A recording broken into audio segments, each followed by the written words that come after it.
Hey, welcome to Travel Update. I'm Rudy Maxa. I'm a travel journalist and broadcaster. With me, my colleagues in Maxitour, Jamie Lauronis and Tommy Danielson. Tommy in the blue, Jamie in the center screen. I am in southwestern France in the region of Bordeaux and on a peninsula called Cap Ferret, not Cap Ferrat, where the really rich people go on the French Riviera that's on the Mediterranean. I'm on the Atlantic Ocean side of France, but it's still a pretty ritzy place. Fortunately, my daughter owns a home here because I could never afford to stay here ever. So I'm on vacation, and there's nothing better on vacation than pausing in your vacation to do some travel news. So that's exactly what we're doing. Let me start off with Tommy, who knows all. What do you got, Tommy? Well, yeah, it's good that you're taking another one of your 3 weeks vacation so you can relax a little bit. 3 weeks. You have a nice weather? Gorgeous weather, stunning weather. All right, I want to talk a little bit about this. Is exciting for the news front. It looks like Ritz-Carlton's, and it's not a cruise line. It is a yacht line, is what they call it. So it's Ritz-Carlton's yacht collection is what it's called. And they have their maiden voyage on August the 31st. And sailing out of Athens, and they're going to Venice from Athens. That's their first gig. And I was just it's been delayed for quite a bit of time. Let me put it up on the screen so we can see a little bit. Why didn't they use one of the other yachts in their collection? Because they don't. This is the ship. We'll talk about the ship in a minute. But this is the ship. They have one ship to begin with. Right. And it is I think it was built for somebody else. I think maybe it wasn't built for somebody else. I'm not 100% sure who it was built for. Or did they? There's a lot of noise going on, but it's been delayed for 31 months. Supposed to be an experience that's we'll get to that, but it's a yacht experience. You have a little bay in the back, et cetera, et cetera. So they have one ship for now, and obviously, so the 2 next ones looks like they're sold out. This is for the sailings in August and September, and the maiden voyage actually has room on it, which is interesting. You can go on this if you want from $11,500. It looks like it starts stops at Parga and Corfu, which is a Greek island, and then to all of for everybody that doesn't think that likes Croatia, which I personally don't. They can do. There's a few stops there on the coast, Korčula, and it's a small ship, so we can stop at interesting ports. So it's interesting. Wait a minute, is that $11,000 per person? Yes, $11,000 per person, and it looks. Let's look at what's available. It looks like it's like this. Here we go. So it is the Grand Suites. It looks like that. Well, I think it's guaranteed only for the 11,000 because but the smallest set you can get is like it's not it's a pretty decent sized stateroom. Yeah. So as you can see, I mean it's a full they call it the Terrace Suites. It's the lowest end you can buy on this ship. I'd be interested. The one thing I want before we move on to the next thing, I want to see how are they looking out in the winter? How much are they going to be? So if we do they're going to be doing Caribbean, Mediterranean, and transatlantic for now.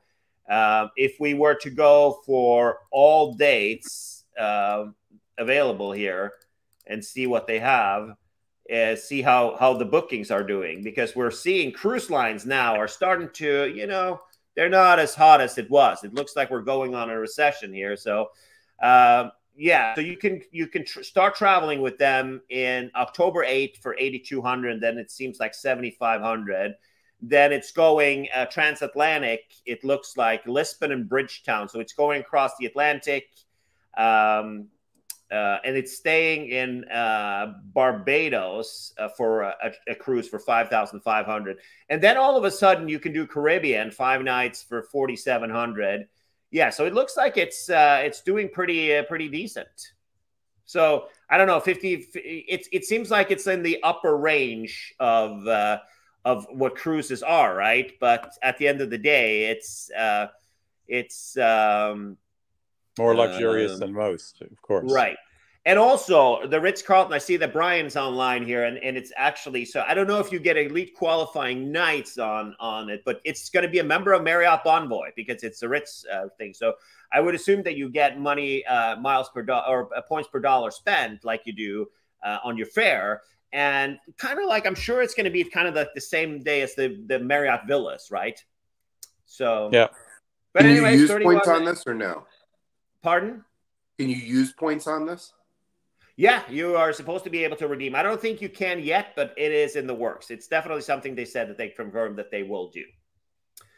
So if you got a $5,000-$6,000 to drop on a cruise ship, actually $4,700 for 5 nights, or $5,300 for is it what it looks to be the starting price. It's you know, this one could be interesting. The Barbados to St. Martin, so you get you know, but then again, December 4th, there might be a little bit of weather crossing the southern Atlantic there, so might not be for the faint of heart. But at the end of the day, there's some decent opportunities here to try a new cruise line for those who have the money for that. Speaking of spending money, I wanted to talk a little bit about, so we know that Disney are using the Four Seasons plane, the 757.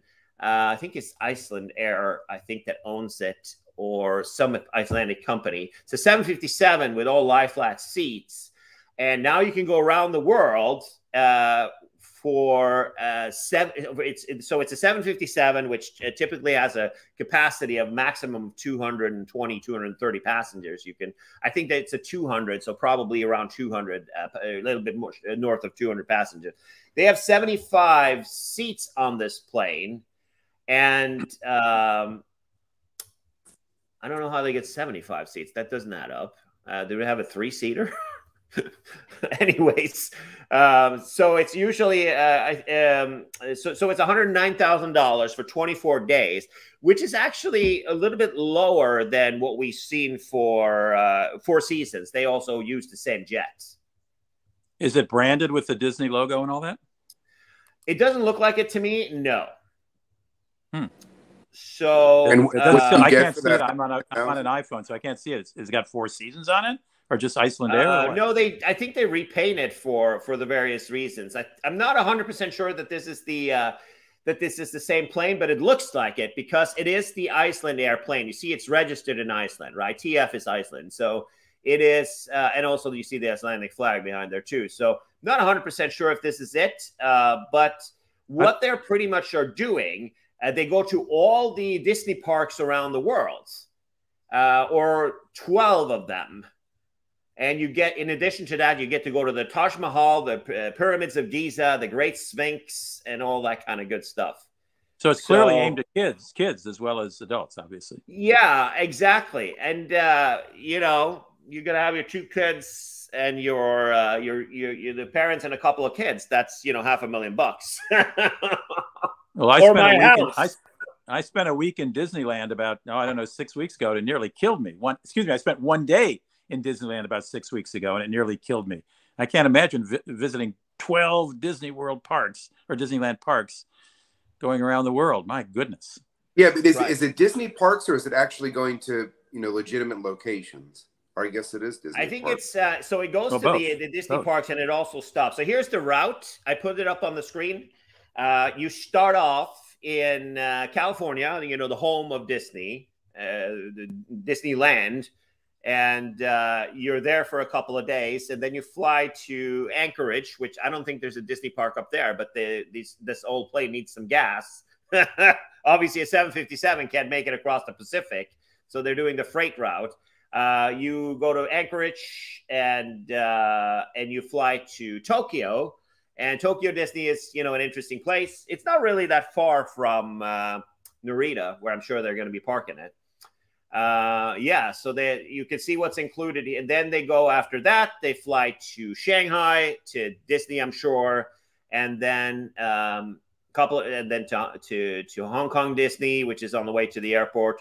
And then obviously there's nothing in Agra or where it's easy to get to Taj Mahal or in Cairo. And then you get to Disneyland Paris, and then you end up with a fuel stop in Halifax before you end up in Florida at Disney World.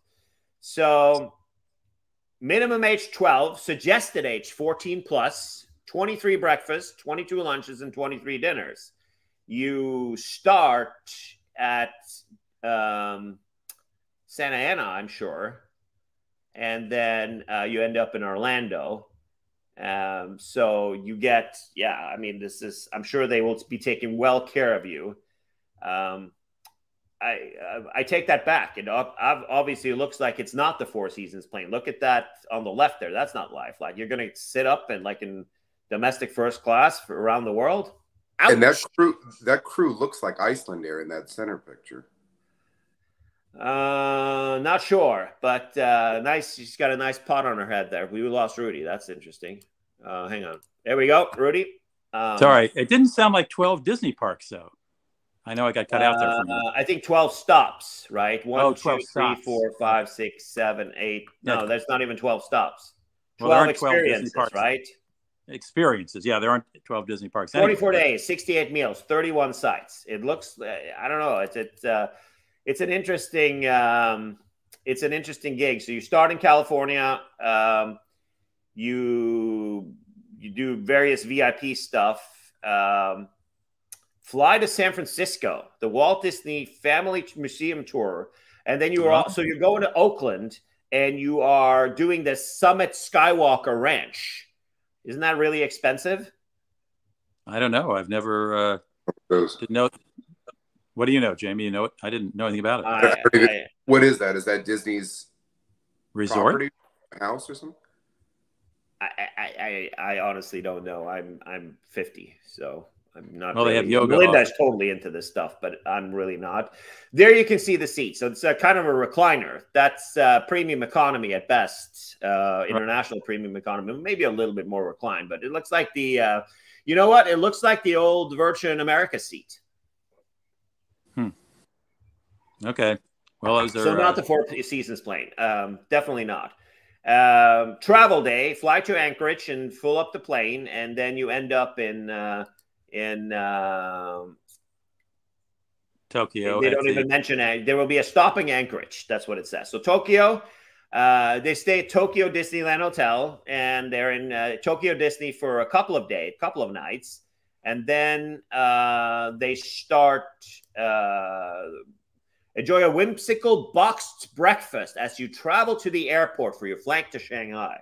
Boxed breakfast for $109,000. A whimsical boxed breakfast. Okay. Was it when you open it up, your eggs blow up in your face? Is that how it was? Anyways, so you go to Shanghai Disney. I mean, it's ambitious. Is China even open? I don't know. Let's look at the dates. They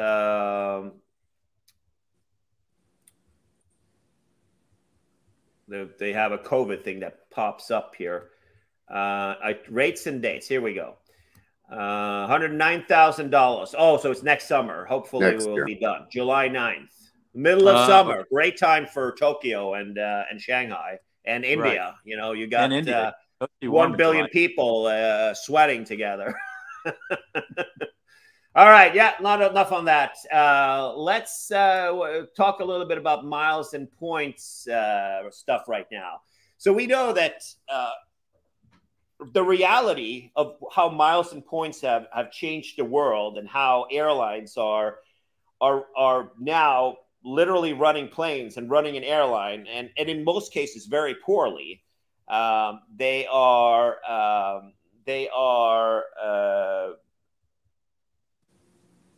really not making money on flying. Some airlines do, but the vast majority don't. So it kind of evolved. So Advantage it's been, you know, we're coming up on 40 years since it was founded back in the 80s. And Advantage being American Airlines frequent flyer program. When you say Advantage. And Advantage has, you know, right now they're seeing, we're seeing fares are obviously, you can see the cost per average seat mile and revenue per seat mile is so. I don't know how American has the cost per available seat mile has gone up by 12.9%. That's crazy. Fuel is not that much, but that's very off compared to. It is also irrelevant, but the revenue is up for all the airlines in the U.S. And we saw United also was giving their result yesterday, and it's kind of similar. United made $329 million in the last quarter, and adjusted net income of $471. Capacity was down 50% compared to the second quarter of 2019. We can't compare with 2020 and 2021 because they were abnormal years. So capacity was down, but United had a record revenue. They have never had this much revenue in a quarter. Wow. 12.1 billion, which is up 6% compared to their last record quarter or the same quarter in 2019. So literally what's happening is that people are paying a lot more for domestically for plane tickets. That's what's reality is happening. But look at this headline here. Right. And when it comes to American, it's always been an outlier here. And this also happened. You know, Doug Parker, famously the former American CEO, who is now sitting home watching TV, apparently he thought he wanted to share that with the world earlier this week, which absolutely nobody cares. But he said a couple of 3 or 4 years ago that, after American going through bankruptcy would never, ever again lose money. That's what he said. They barely was able to scrape by, and they're also now barely to scrape by. But what they're in reality, American is an airline that is selling miles and making money from that, and they don't make money. They're losing money from flying planes, and that's the reality.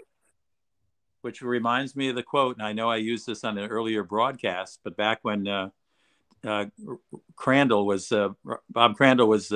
heading the airline, and it was a recession, he said, "We're losing money on the airline, but we're making money on our magazine. Maybe I should just close down the airline and become a magazine publisher," which was a pretty true line. And you might say that, "No, well, let's just sell miles and not have an airline."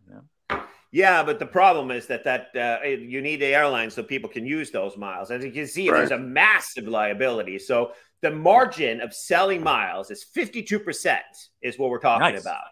Nice. And they generated $1 billion in cash in the last quarter from selling miles, which is a staggering number. It's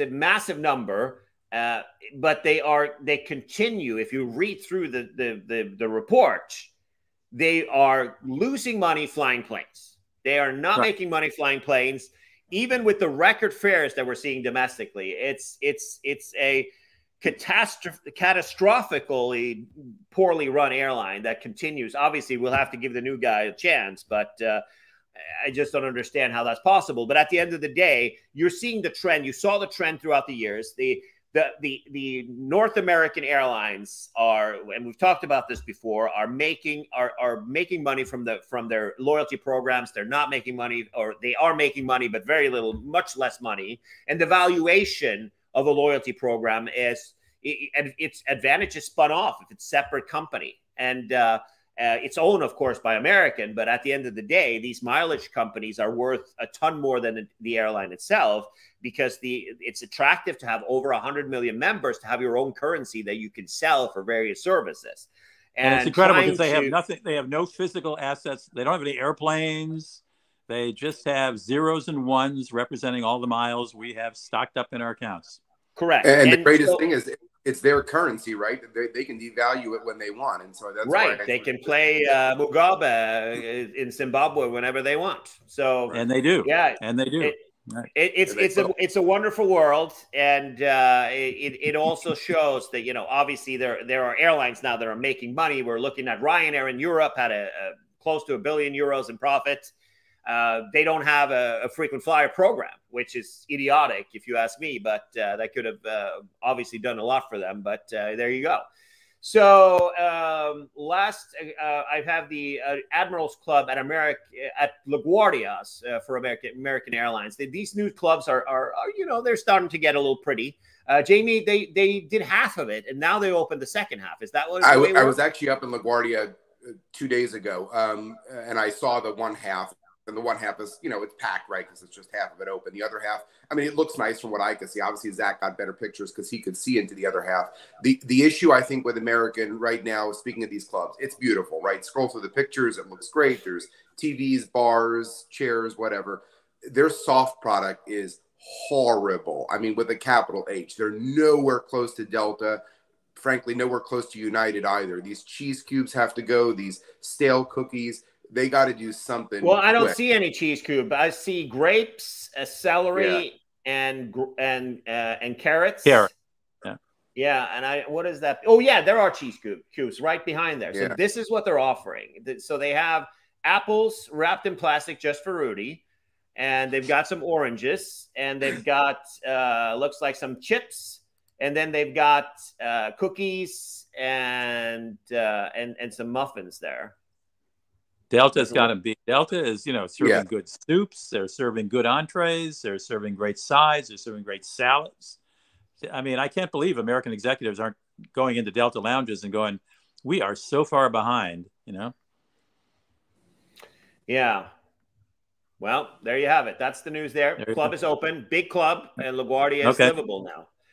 Last thing I wanted to talk about is there is now a push to increase the retirement age for pilots in the United States to 67 because of the pilot crisis we have right now. And there is a Let Experienced Pilots Fly Act, which a couple of yo-yos have, Lindsey Graham and Chip Roy out of South Carolina and Texas have, decided that they would they want to increase the age limit where pilots can work to 67 years old. What do you guys think about that? I'm okay with that because I'm over 67. I'm all right with that. I don't know that I'm really okay with cutting back training, but I'm not an expert on air pilot training. So, what do you think, Jamie? I agree with Rudy. I think the training thing I don't like. I mean, that's just whether it's safe or not. I don't know. I think it's just like with anything, right? More training is better. I don't see a reason why not to increase the age, right? At that point, you've already got the training. You've been flying for however many years, your experience. Many of these guys are military and have, Air Force experience, et cetera. So I don't see an issue bumping that up by a year or two. I do have an issue with the front end of it. You got to be prepared for every scenario. And if you cut out a few hours and you're just not well as trained, I don't know what could happen. The experts say it's safe. Common sense, I think, says otherwise. But anyway.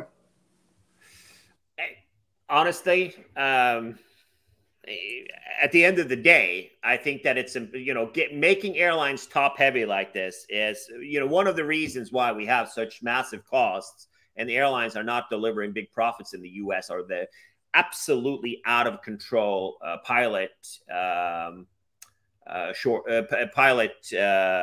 salaries that we have, and with an average salaries with Delta pilots close to $300,000 a year.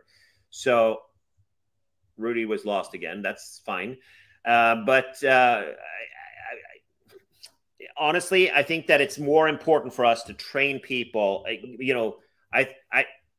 Adding Rudy again.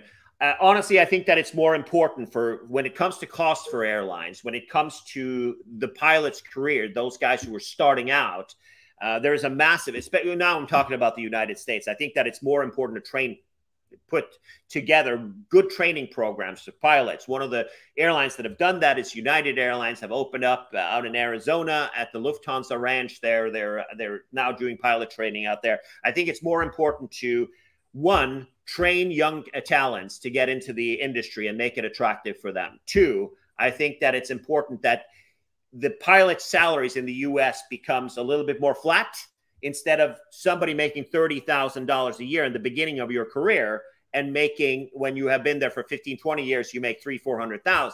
That's imbalanced. And you shouldn't have a pilot that should be struggling with his with his student loan to go to pilot school, spend $100,000 on training to become a pilot.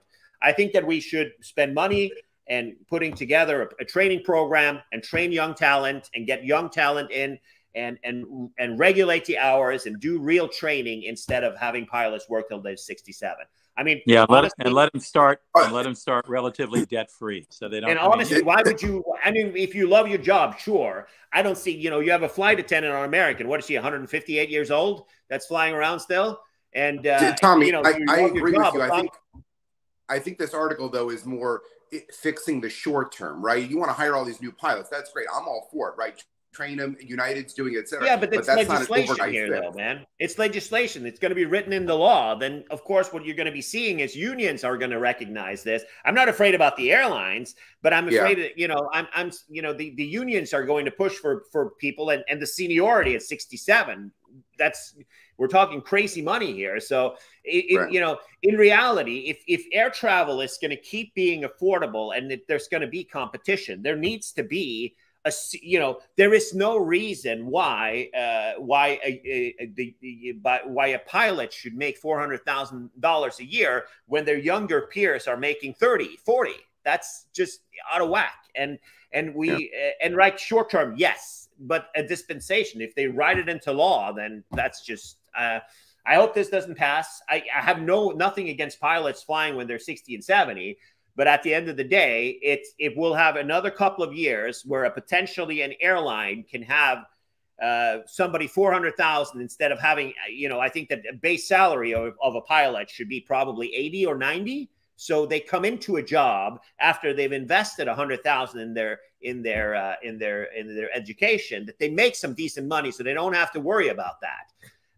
And then, you know, work their way up to like 200,000-300,000 from there. I think that's a normal trajectory. So I would like that, because I don't want to stress pilot who's got a young family and loans from pilot school and, you know, car payments and so on, who's flying and under a whole lot of that kind of stress. I mean, there's enough stress in the world without financial stress, particularly because, as you say, the wide differential between more experienced pilots and beginning pilots. And we know that that's a fact. We know there has been 2 accidents in the United States where everybody on the plane died in the last, you know, when was the Colgan Air crash? In Buffalo? Years ago, 15 years ago, wasn't it? I mean, 2008, 2009-ish, something like that. The pilot was based in Seattle, worked at a coffee shop to make ends meet, commutes to Newark, and flies from Newark up to Buffalo, New York, and makes grave errors when flying the plane, and not pay. And it's just a tragic situation that somebody should be put in that should be put in a situation like that. It makes me. Makes me a little bit sad that that's the case, and it shouldn't. We should more focus on that. We should train people. We should pay them real money in the beginning of their career when they need it, not when they're socking away $300,000-400,000 grand a year. It literally is $1 million that you can make on those 2 extra years. And that's seniority is killing there. You know, here in the U.S., we really don't have a lot of competition when it comes to airlines. So, but I you know, that's kind of my humble opinion on that. All right, let's wrap it up. Yep, that's all I got for today. We are July 26th. It is a cloudy day. It looks like there was some rain this morning, which is the first time in a couple of months here in California. Rudy is in France. Jamie is in Chicago. Baltimore now. Baltimore, yeah. Well, let's head down when he goes to the store. Let's add the year to, you know, because this stays up there forever. 2022. 2022 as we speak to you live. So if you're watching this later, take this information in context. All right. All right. Sorry about the drops, Thank you. All right. Cheers. Bye-bye.